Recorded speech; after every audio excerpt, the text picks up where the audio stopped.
skill of understanding someone's feelings and cultural background. Here's a situation where a lack of empathy leads to misunderstanding. Aya, you barely contribute. Do you even care about this project? I, I'm just trying not to interrupt anyone.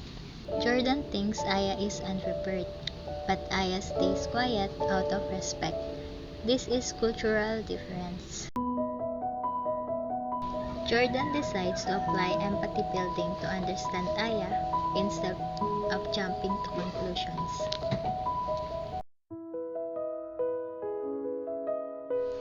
Maybe I misunderstood why Aya was quiet. Different cultures communicate differently.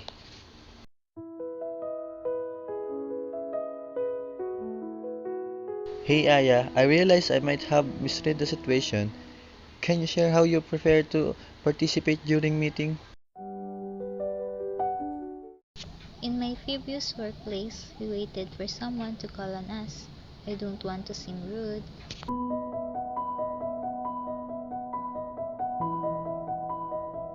This step matters. Empathy is not about agreeing but understanding. Thanks for sharing. From now on, I make space for you during discussion. Maybe I can invite you to share your thoughts after each topic. Yes, that would really help. I appreciate it. By practicing empathy, Jordan recognizes Anna's cultural communication style and adapts the team's process to be more inclusive.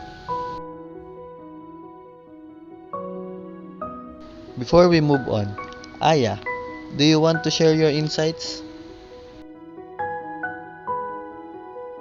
Yes, here's my idea. With empathy, communication improved, Aya felt respected, and the team became